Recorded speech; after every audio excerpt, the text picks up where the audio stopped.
On the industrial world of Carthax Prime, the sky was never truly visible. Vast layers of smog choked the upper atmosphere, turning daylight into a permanent gray haze that coated everything in dust and chemical residue. Massive hive towers pierced through the poisoned air like rusted spears, their metal skeletons vibrating with the ceaseless movement of factories that never slept. Down below, in the endless maze of underhives and narrow corridors, survival was a daily struggle, fought with calloused hands and quiet prayers whispered to a distant emperor. Among the countless forgotten souls was a boy known only as Kale. He had no memory of parents, only vague impressions of warmth and voices that faded like half-remembered dreams. Life had taught him early that attachment was dangerous and hope was a fragile luxury. His world revolved around labor shifts, scavenging broken machine parts, and avoiding gangs that prowled the darker tunnels. Hunger was constant, and exhaustion clung to him like a second skin. Every morning began with the scream of factory sirens echoing through the metal caverns.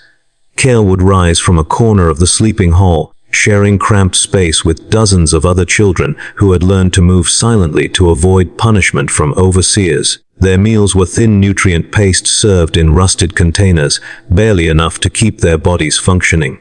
Conversation was rare, dreams were rarer. Despite the harshness, Kale possessed something unusual, a sharp awareness of the world around him. He noticed things others ignored. Flickers of light that felt too alive, sudden chills that crawled across his spine without reason, whispers that seemed to brush against his thoughts when he was alone. At night, when sleep finally came, his dreams were vivid and unsettling.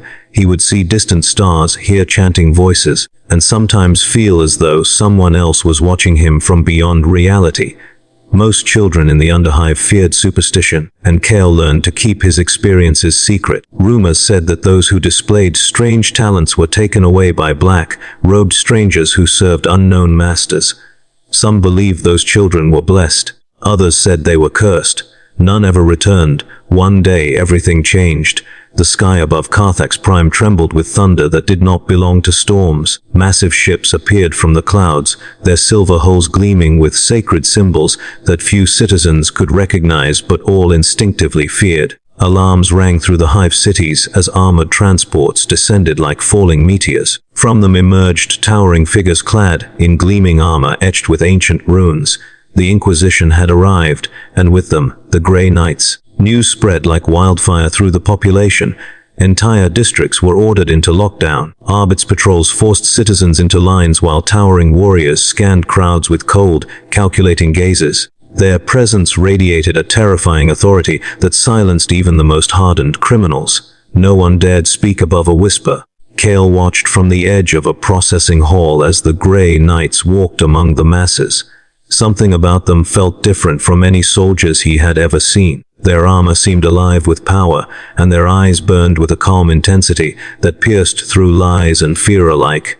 Then one of them stopped. The towering warrior turned toward Kale, his helmeted gaze locking onto the boy, as though seeing through his flesh and into his mind. Kale felt a sudden pressure inside his skull, not pain, but a strange warmth that forced him to his knees.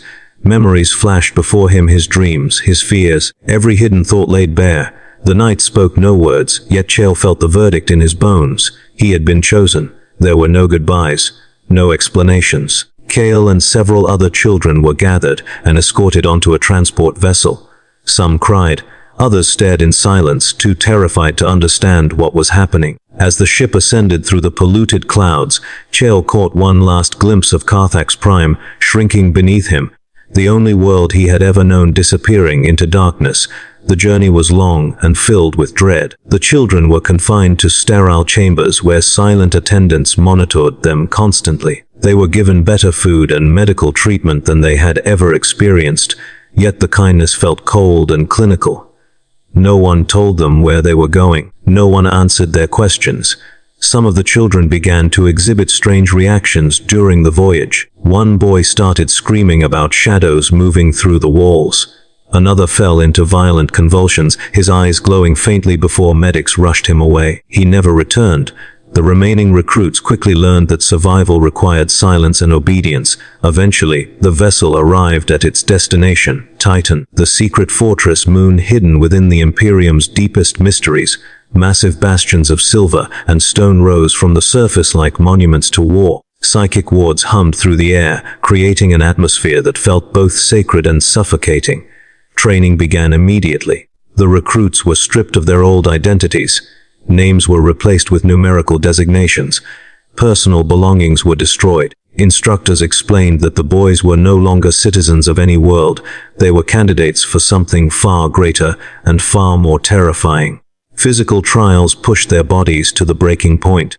Endless combat drills forced them to fight one another with wooden weapons until blood stained the training floors. Failure resulted in punishment or removal from the program.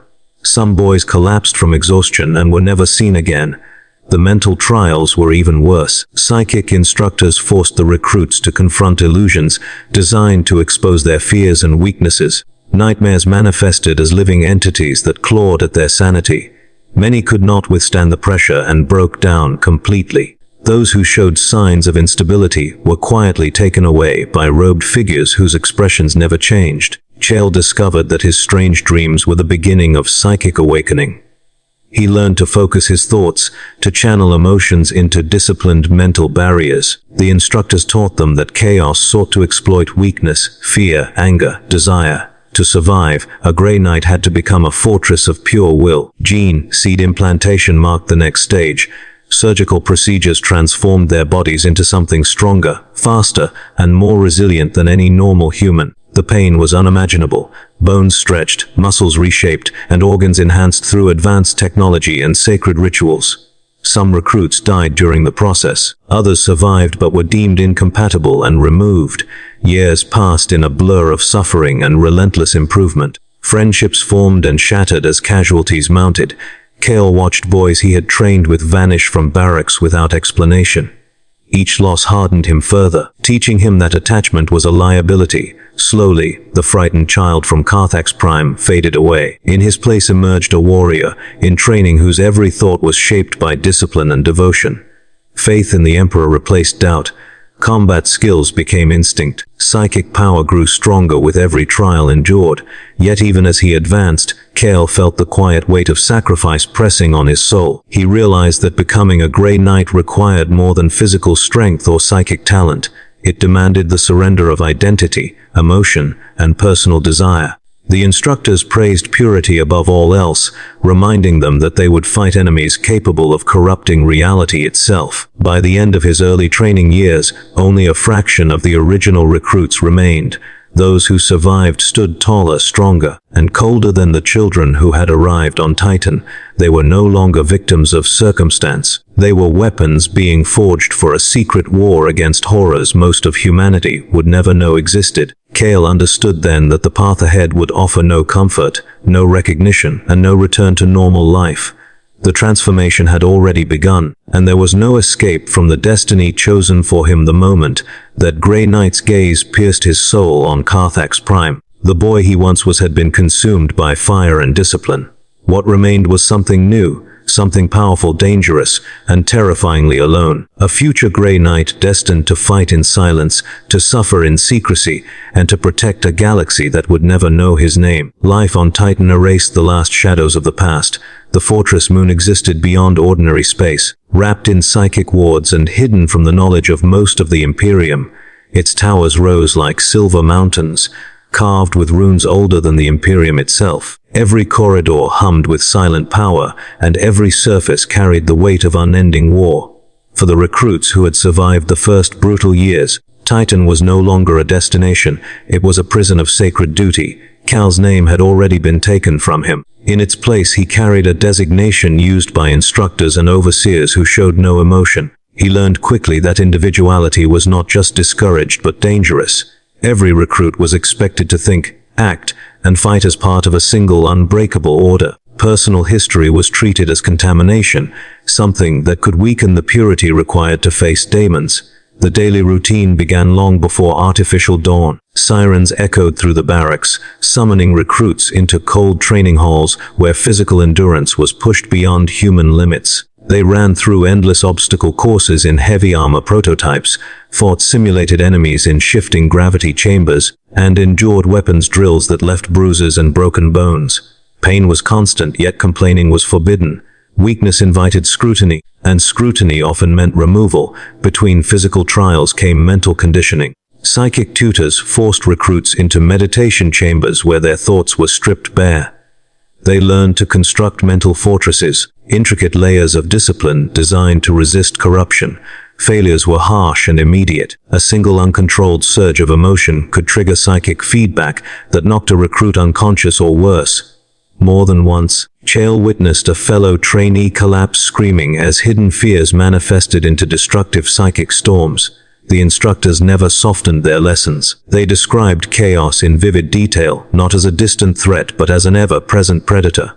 Daemons were not merely monsters, they were reflections of humanity's darkest impulses. The recruits were shown recorded visions of entire worlds consumed by madness. Cities burned while people transformed into horrors beyond comprehension.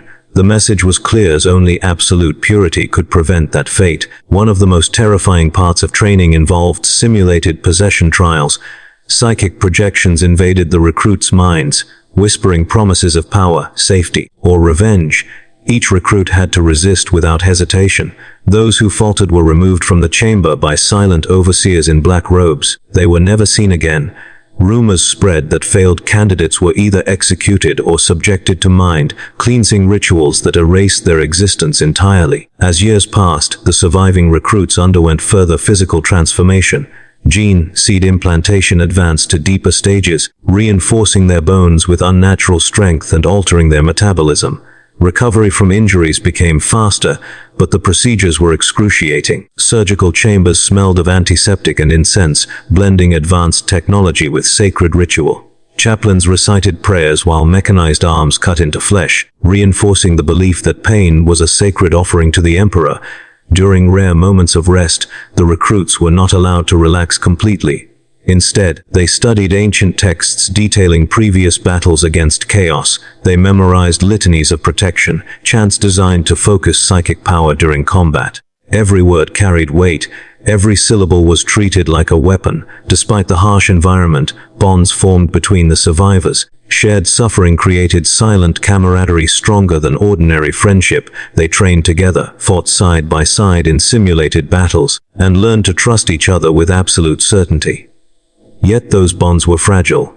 Each new stage of training reduced their numbers further. A recruit who laughed beside you one day might vanish the next after failing a purity test. Kel's psychic abilities continued to grow, drawing the attention of senior instructors. He learned to channel energy into force weapons, practicing strikes that resonated with invisible power. Psychic shields surrounded him during combat drills, allowing him to resist attacks that would crush ordinary soldiers. Praise was rare, but when it came, it was delivered in cold, factual statements that reinforced his role as a developing weapon rather than a person. Isolation defined life on Titan. The recruits never saw ordinary humans except for silent attendants who spoke little. They were reminded constantly that the Imperium could never know their existence. Glory, recognition, and public honor were illusions reserved for other warriors. Grey Knights fought in shadows, erasing threats before anyone else realized danger existed. One exercise forced recruits to participate in simulated planetary purges. Holographic projections recreated cities infected by chaos corruption.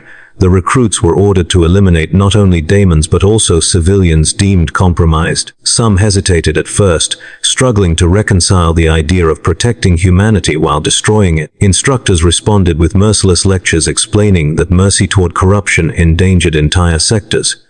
Over time, hesitation faded, replaced by grim acceptance. The psychological toll grew heavier. Dreams became rare, replaced by restless meditative states. Emotions dulled under layers of discipline. Recruits learned to suppress fear and grief until they felt like distant echoes rather than personal experiences. When a close companion died during a training accident caused by psychic overload, Chael felt the sting of loss but forced himself to remain silent. Mourning was considered a luxury incompatible with their mission. Advanced combat simulations introduced daemonic constructs formed from psychic energy. These enemies moved unpredictably, distorting reality and attacking from impossible angles.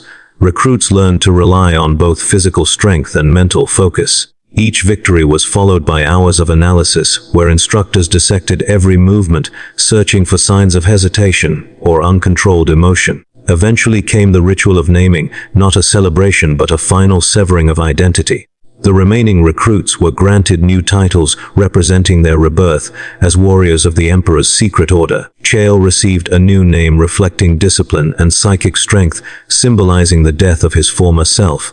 From that moment forward, his old life on Carthax Prime existed only as a distant memory buried beneath layers of training. Initiation trials intensified further. Recruits faced visions crafted from their deepest fears. Chael confronted illusions of failure, of becoming a vessel for chaos and destroying those he once fought beside. The trial lasted hours that felt like lifetimes. He emerged exhausted but unbroken, proving his mind could endure horrors beyond imagination. After initiation, the newly forged Grey Knights entered advanced tactical training. They studied warp navigation, daemonic hierarchies, and the complex rituals required to banish entities from reality. They practiced teleportation assaults within shifting battlefields where gravity and time warped unpredictably. Mistakes during these exercises could result in severe injury or death, yet the instructors showed no hesitation in pushing them further. The most haunting lesson came during a classified briefing about secrecy. The recruits learned that even after saving worlds from daemonic invasion, they might be ordered to eliminate witnesses to prevent knowledge of chaos from spreading. The realization weighed heavily on many of them. To protect humanity, they might have to become executioners of the innocent. Some recruits struggled internally, but the relentless doctrine of duty eventually suppressed their doubts. As years turned into decades of relentless preparation, Chael felt the last traces of ordinary humanity slipping away. He no longer dreamed of a life beyond Titan. The concept of personal happiness felt foreign compared to the overwhelming responsibility placed upon him. He trained, meditated, fought, and endured, every action guided by unwavering devotion. Finally, the day arrived when his squad received orders for their first real deployment. There was no ceremony, no speeches celebrating their achievements.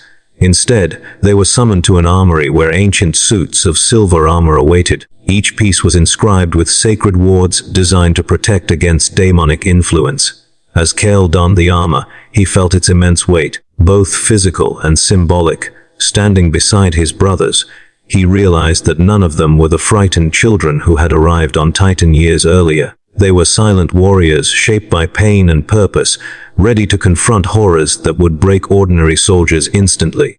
Their instructors observed them without pride or emotion, simply confirming that the weapons were finally ready for use. Before departure, a senior Grey Knight delivered a final lesson: they would never be thanked for their sacrifices. The Imperium would never know their names. Every victory would be hidden behind layers of secrecy. Their existence was a shield protecting humanity from nightmares it could never comprehend. As the teleportation chambers activated and reality shimmered around them, Chael felt no fear, only a cold sense of inevitability. The years of suffering, training, and transformation had prepared him for this moment. He was no longer a child stolen from a polluted world. He was a Grey Knight, a weapon forged in isolation and discipline. And as the light consumed him, and the first true battle awaited beyond the veil, he understood that his life from this point forward would belong entirely to endless war, silent sacrifice, and a duty so heavy that no ordinary human could ever fully understand its cost. The moment the teleportation light faded, reality itself felt wrong. Brother Aegon's armored boots struck cracked marble floors that once belonged to a shrine world devoted to the Emperor. Now the air vibrated with whispers that had no source, and the sky above the shattered cathedral bled crimson lightning through broken stained glass. Statues of saints lay twisted into impossible shapes, their faces melted as if screaming. This was his first true war, not a simulation, not an illusion, but a real demonic incursion where every mistake meant death or something far worse. His squad formed a defensive circle instantly, silver armor gleaming with psychic wards. The runes engraved into their armor pulsed faintly, as if reacting to the corruption saturating the atmosphere. Even through layers of protection, Aegon felt pressure clawing at his thoughts, a subtle, invasive presence trying to pry open the deepest corners of his mind. Training surged forward like instinct. He began reciting protective litanies under his breath, his psychic shield tightening around him. The battlefield stretched across a once holy city that had been transformed into a nightmare. Entire buildings leaned at impossible angles, as though gravity had lost meaning. Streets pulsed like living veins, and distant screams echoed through corridors that seemed to rearrange themselves when not directly observed. Demonic entities crawled along walls and ceilings, their forms constantly shifting between flesh and shadow. Without warning, the first wave struck. Warp-spawned creatures surged from shattered doorways, claws screeching against stone. Aegon raised his force halberd, channeling psychic energy into the weapon until its blade shimmered with pale light. The first strike split a daemon in half, its form dissolving into smoke that burned the lungs with the scent of decay. Around him, his brothers moved with disciplined precision, each motion guided by years of relentless training. Despite preparation, nothing could truly prepare a Grey Knight for the sensory overload of real combat against chaos. The daemons whispered promises directly into their minds, visions of power, safety, and escape from endless war. Aegon felt flashes of memory from his childhood on Carthax Prime, manipulated into illusions meant to weaken his resolve. He forced himself to focus on the rhythm of combat, blocking the voices with prayers and disciplined thought patterns drilled into him on Titan. The deeper they advanced into the city, the more reality unraveled. Gravity shifted unpredictably, forcing them to fight while leaping between floating debris. Time seemed to stutter, moments stretching into agonizing slow motion before snapping back into violent chaos. Entire squads of Imperial Guard lay scattered across the streets, their bodies twisted by corruption beyond recognition. Aegon realized that ordinary soldiers had tried to hold the line before the Grey Knights arrived, and they had failed completely. Their mission was clear: locate the warp rift at the heart of the corruption and close it before the entire planet was consumed. Psychic readings guided them toward the Cathedral District, where the veil between realities had collapsed. The closer they moved, the louder the whispers became, transforming into mocking laughter that echoed through their helmets. During one brutal engagement, a massive daemon burst through the remains of a bell tower. Its body was a fusion of bone, fire, and writhing limbs that defied anatomy. The creature's roar shattered nearby windows and knocked several Grey Knights off their feet. Aegon felt the psychic shockwave slam into his mind, threatening to crack his defenses. For a moment, fear surged through him, raw and overwhelming. Training saved him. He anchored his thoughts in devotion, focusing on the Emperor's light as a stabilizing force. Rising from the rubble, he joined his squad in a coordinated assault. Force weapons struck in perfect synchronization, while psychic blasts hammered the daemon's unstable form. After a brutal struggle that felt like hours compressed into seconds, the creature dissolved into a storm of burning ash. Victory brought no relief. Casualties mounted with each encounter. One of Aegon's closest brothers hesitated for a fraction of a second when confronted by an illusion of a loved one begging for mercy. A daemon exploited that hesitation, piercing through his armor and dragging him into a vortex of screaming shadows. There was no time to mourn. The squad pressed forward, their numbers shrinking but their resolve hardening. As they reached the central cathedral, the true scale of the corruption became clear. A massive warp rift hovered above the altar, swirling with impossible colors that hurt to look at directly. Cultists moved in erratic patterns below, chanting in languages that twisted the air. Among them towered a greater daemon whose presence alone caused reality to fracture. The creature's voice filled the minds of every Grey Knight, offering visions of endless power and freedom from suffering. The battle that followed was unlike anything Aegon had experienced. Psychic energy clashed with demonic fury in explosions of light and shadow. The cathedral collapsed around them as pillars shattered and the ceiling tore open to reveal a sky consumed by warp storms. Each step forward felt like wading through a storm of knives as the daemon's influence pressed against their minds. Aegon found himself face to face with the greater daemon during the chaos. Its eyes reflected his deepest fears, showing visions of him succumbing to corruption and slaughtering his own brothers. For a heartbeat, doubt flickered inside him. The daemon's claws lashed out, sending him crashing into broken pews. Pain flared through his enhanced body, threatening to overwhelm his focus. Drawing on every lesson learned on Titan, Aegon centered his thoughts and rose again. He channeled his psychic power through his weapon, turning it into a beacon of blinding light. Fighting alongside his remaining brothers, He struck at the daemon's unstable essence, while another Grey Knight began the ritual to seal the rift. The ritual required immense concentration and left the caster defenseless. One by one, Agent's squad fell, protecting the ritualist. Each death drove him harder, pushing him beyond exhaustion. When the rift finally began to collapse, the greater daemon let out a scream that shook the city. Its form shattered into fragments of screaming faces before dissolving into nothingness. Silence fell over the ruins. The warp storm receded, leaving behind a devastated but stable reality. The surviving Grey Knights stood among the wreckage, their armor scarred and their minds weighed down by everything they had endured. Civilians emerged cautiously from hiding places, terrified, traumatized survivors who had witnessed horrors beyond comprehension. Then came the order that shattered Agent's sense of victory. The civilians had been exposed to chaos. Protocol demanded complete cleansing to prevent future corruption. Agent felt a cold heaviness settle in his chest as he watched families gather together, crying and begging for protection. Some reached out to the Grey Knights with gratitude, unaware of what was about to happen. His training told him that hesitation could doom entire sectors. His humanity told him that these were innocent people who had already suffered more than anyone should. For a moment, he stood frozen between duty and compassion.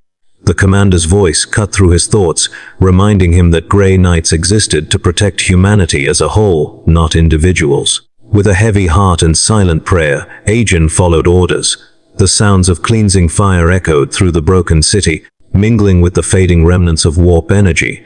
When the mission finally ended, the Grey Knights prepared to depart without ceremony or acknowledgement. The Imperial authorities would record the event as a catastrophic disaster resolved by unknown forces. The survivors, now none, would never speak of what had happened. As the teleportation light surrounded him once more, Agent felt a profound emptiness. He had survived his first real war, but the cost weighed heavily on his soul. He understood now that victory against chaos rarely felt like triumph. It felt like survival mixed with quiet grief, a burden carried in silence by warriors who could never share their stories. And as Titan welcomed him back into its cold halls, Agent realized that this was only the beginning of an endless war where every success would demand sacrifices too heavy for any ordinary human to bear. The war against chaos was relentless, and life as a Grey Knight offered no respite, no comfort, and no reward beyond survival and duty. For Agent, each battle, each mission, each ritual, chipped away at what little remained of his humanity. Years of service on Titan and across countless corrupted worlds had honed his body, mind, and soul into a weapon designed for a purpose that no ordinary human could understand. The deeper he ventured into this life, the more he realized that the true cost of being a Grey Knight extended far beyond combat. It consumed everything that made him who he once was. After surviving countless missions and demonic assaults, Agent was now considered a veteran among his order. Younger Grey Knights looked to him as an example of discipline, psychic strength, and unwavering faith. They revered him not for what he was, but for what he represented, the embodiment of the Emperor's will, an unbreakable force standing between humanity and total annihilation. And yet, despite the accolades and quiet respect of his peers, a shadow had taken root within him. Every victory, every foe destroyed, left a psychic scar, a hollowing in his spirit that no training, no meditation could repair. Isolation had become a constant companion. The fortress Moon of Titan was both sanctuary and prison. Even among his brothers, conversation was careful, measured, and almost always silent. There was little laughter, no camaraderie in the conventional sense. Bonds existed only to ensure coordinated combat effectiveness. Emotional attachment was a liability, punished by both the hierarchy and the harsh reality of their duties. Death lurked at every mission, every corner, every misstep, and hesitation could mean the immediate obliteration of oneself or one's squad. During one particularly grueling campaign on a dying world, a chaos warband had corrupted the planet's core, releasing waves of psychic pollution that twisted the minds of all who lived there. Agent's squad landed amid cities that had become living nightmares. Streets wreathed with warp energy, buildings mutating into grotesque forms, and the screams of those who had been possessed echoing endlessly.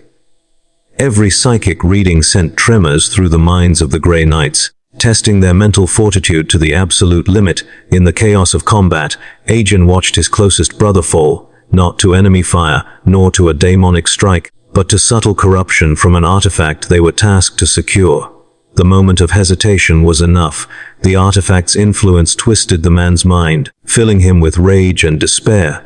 Aegon knew what the protocol demanded. The corrupted Grey Knight must be eliminated before his mutation spread, before the daemon essence could take hold. The weight of duty bore down on him like a physical force.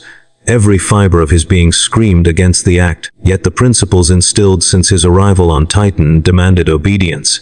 He carried out the execution silently, the psychic bond between them severed in a moment that felt like eternity. From that day onward, Aegon understood fully the paradox of being a Grey Knight. They were humanity's protectors, yet they were forced to perform acts that no human conscience could reconcile. Mercy and compassion were luxuries they could not afford. Their victories were often hidden, erased from records, or celebrated only in whispers among the initiated. They were the invisible sword and shield, sacrificing not just comfort and family, but morality and memory, to safeguard the countless lives that would never know their existence. Psychological strain became an unending companion. Memories of battles, of fallen brothers, and of civilians who were purged for the sake of protocol haunted every waking moment. Even in sleep, Aegon faced visions of failure and the seductive whispers of chaos. Meditation provided little relief. Faith in the Emperor was reinforced constantly, yet it did not soothe the scars inflicted by years of war and duty. Pain and grief were constant, reminders that the Order demanded absolute sacrifice. Despite this, Aegon continued to rise in rank, becoming one of the more experienced leaders in his cohort. His psychic abilities had grown to unprecedented levels, allowing him to manipulate warp energy with precision unmatched by most of his peers. Yet every display of power reminded him of the immense burden he bore. To wield such might against enemies beyond imagination, while preserving the fragile barrier between himself and the corruption he fought. Even the slightest lapse in vigilance could result in disaster, not just for him, but for entire worlds. The most harrowing aspect of his existence was the constant tension between humanity and duty. The very traits that defined a person, empathy, fear, hope, were simultaneously necessary for survival and deadly if allowed to dominate action.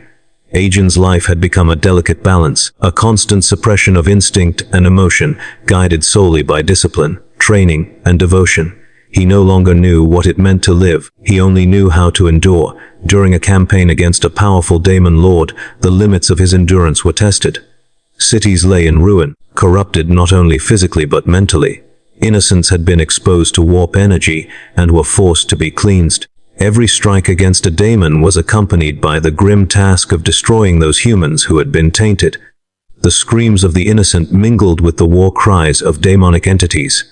Aegon's psychic shield vibrated constantly, protecting him from external assault while simultaneously containing the turmoil within.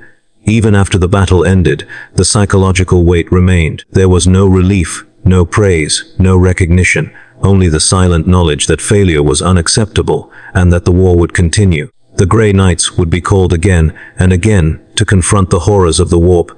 Each mission compounded the burden, leaving a residue of grief, guilt, and quiet despair.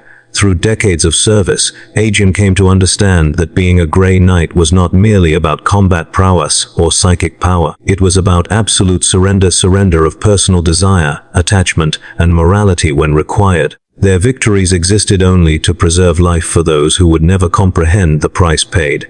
They were weapons forged in suffering, purified in fire, and tempered by unimaginable duty. Even among the highest-ranking Grey Knights, the isolation remained profound. Bonds of trust were forged in fire and blood, but remained superficial compared to the friendships ordinary humans could enjoy. Each member knew that attachment could be fatal, that hesitation could end lives.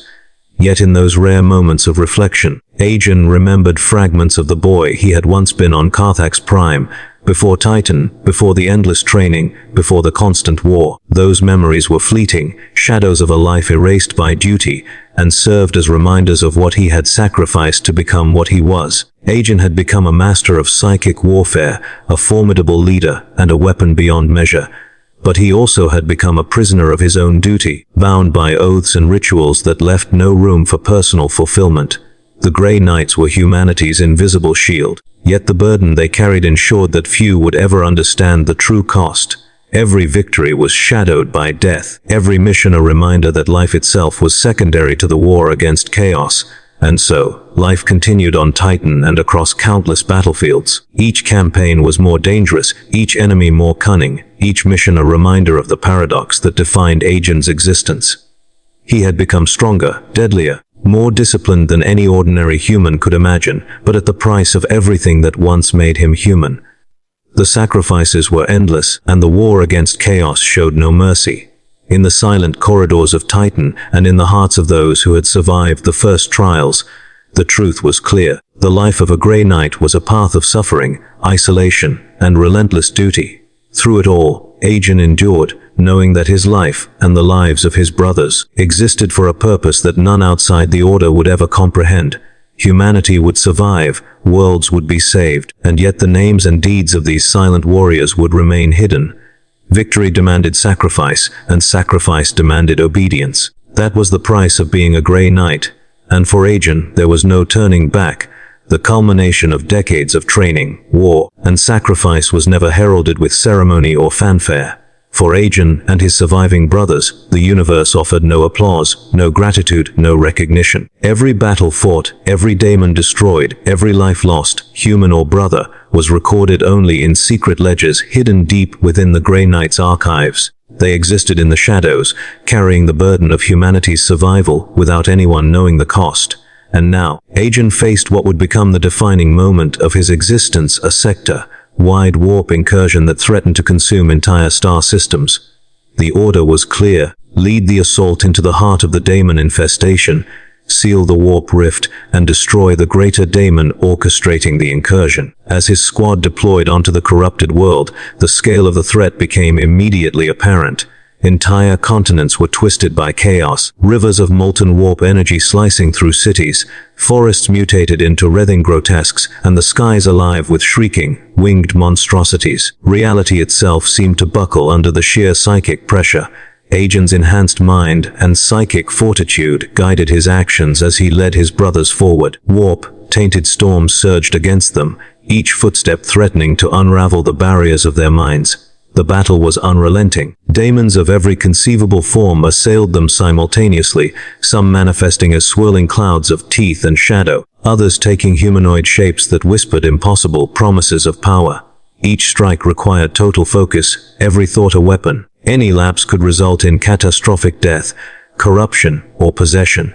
Throughout the engagement, Aegon witnessed the ultimate price of their duty. Brothers fell in grotesque and violent ways, torn apart by greater daemons, consumed by psychic backlash, or corrupted beyond recovery in the blink of an eye. The psychic strain was nearly unbearable.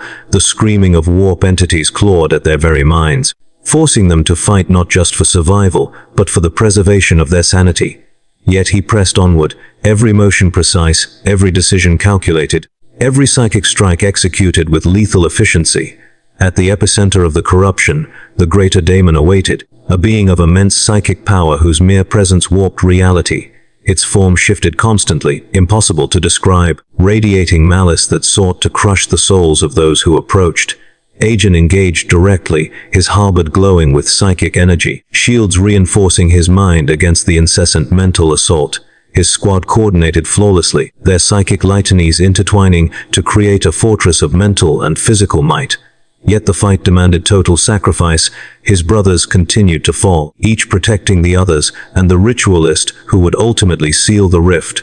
The ritual to close the warp rift required the psychic energy of multiple Grey Knights. As Aegon struck the daemon, channeling all his strength and focus into the attack, the ritualist's voice rang out in sacred chant, stabilizing the energies threatening to tear the planet apart. Every strike Aegon delivered carried not just power, but the burden of years of training, sacrifice, and loss. When the daemon finally dissolved into ashes, the rift began to collapse, releasing a psychic shockwave that rattled the very foundations of the world. And then came the final blow of reality. The surviving civilians were deemed exposed to chaos. Standard protocol required their eradication to prevent future corruption. Aegon's heart, though long hardened, faltered. He remembered the terrified faces, the innocent eyes pleading for mercy. Training demanded obedience. Emotion demanded hesitation. There was no choice. Every instinct of compassion and humanity was overridden by duty as he carried out the grim orders silently. When the operation concluded, the teleportation lights drew him and the remaining Grey Knights back to Titan. No accolades awaited them. No praise. No one knew their names, their deeds, or the sacrifices made. For Aegon, this was the culmination of a lifetime of war, to save countless lives while bearing the unbearable weight of actions that haunted his soul. Standing in the silent halls of Titan, Aegon felt neither triumph nor despair, only the certainty that his existence and the lives of his brothers belonged entirely to the endless war against chaos. Humanity would endure, galaxies would remain free from corruption, and the Grey Knights would vanish into shadows once more. That was their fate. That was their duty. That was the harsh, unrelenting reality of being a Grey Knight warriors who would forever fight horrors no one else could face, commit acts no one else could understand, and protect humanity while losing pieces of themselves with every battle. And as the echoes of war faded in his mind, Aegon understood the truth he had carried since Carthax Prime. To be a Grey Knight was to endure the impossible, to bear the unspeakable, and to sacrifice all for a galaxy that would never know your name. It was a life without glory, without recognition, and without end. Yet it was a life devoted entirely to the survival of mankind, the silent shield between the Imperium and the eternal darkness of the warp.